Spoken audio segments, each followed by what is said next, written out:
Komið sæl. Sæl. Okkur langaði að spjalla aðeins fræðsluna sem við hefur verið að bjóða upp á hérna hjá Blátt áfram á síðustu árum og það sem ég langaði svolítið að tala við hana Siggu og hérna við ykkur viðbrögðin sem við fáum við fyrirlestrinum okkar.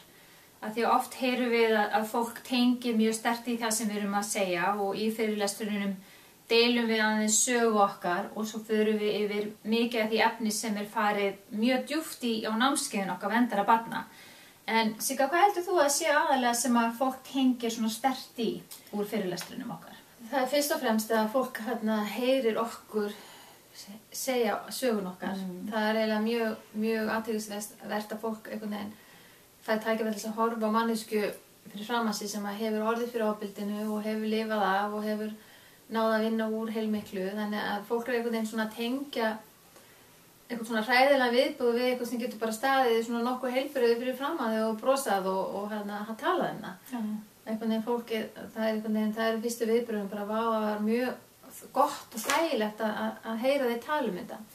En það er svona fyrstu viðbröðum sem maður fær en það er líka sláandi finnst mér alltaf að þó við séum að tala segja sumir hlutina fyrst okkur síðan 2004 að þá er þetta alltaf nýja fréttir fyrir fólk sem kemur og hlustar á okkur í fyrsta skipti. Það eru tölunar, staðreyndirnar, fólk ekki að átta sig á því hvað mikið af fólki að verða fyrir kynferðisofbeldi eða hvað mikið af börnum að verða fyrir kynferðisofbeldi.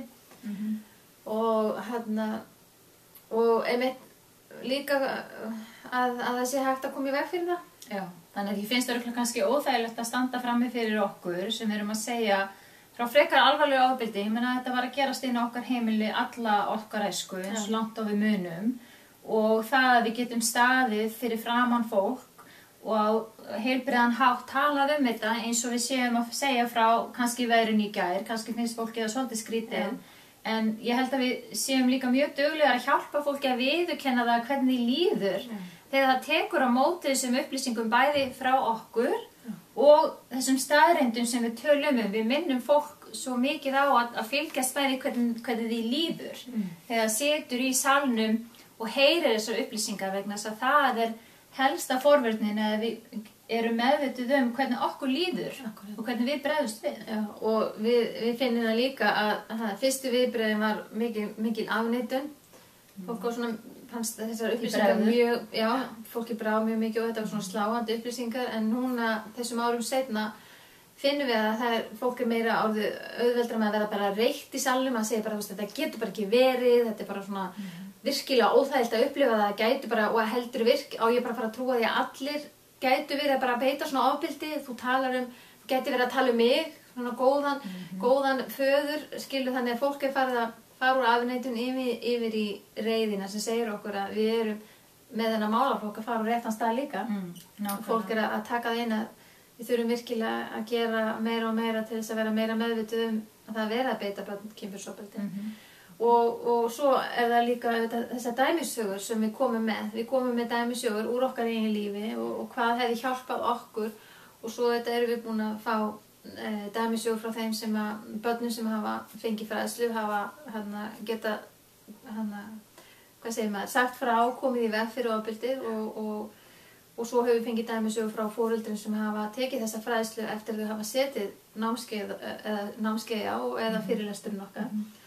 En við finnum að það svo mikil gjöf fyrir fólk að ekki kannski endilega bara hjá Blátt áfram en ef á sínum vinnustað getur sest niður og saman hafið þessa umræðu og séð að við erum öll í rauninni á sama stað í upphafi hvað okkur finnst þetta svolítið vont, þá byrja því að tala um það.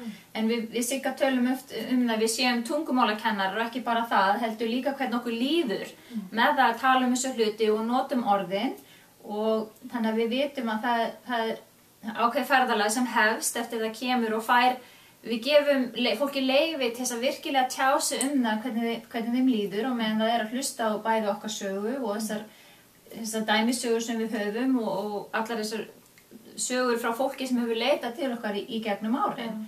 Og líka að fólk hefur komið oftar en eins og tvisvar á fyrirlesturinn til þess að fá fleiri verkfæri, við komum með dæmi það hvernig ef þú átt barn sem svona gamalt, hvernig gott fyrir þig að tala við barnið og spyrja þessara spurninga, barnið er aðeins eldra, þá skal tala við aðeins öðruvísi hátt og þess áttar.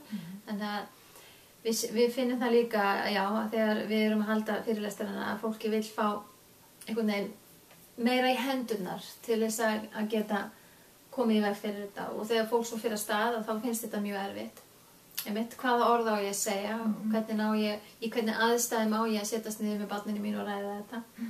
En það er einhvern veginn aldrei rétti tíminn, heldur er það bara, þú þarft að taka fyrsta skref. Já, nákvæmlega. Þú þarft að byrja þessa fræðslu. Já, nákvæmlega. Og fyrirlesturinn okkar, ef hann geti orðið þá það fyrir þig til þess að koma og fá fræðslu, til þess að byggja þig upp, fá þetta hugrekki til þess að segja við sjálfa, ok, nú verð ég að setjast niður með barninu mínu, barnið mitt er orðið 3-4 ára, barnið mitt er orðið 10 ára og ég hef ekki búin að taka þessa fræðslu að byrja og það er aldrei of seint. Nei, nákvæmlega.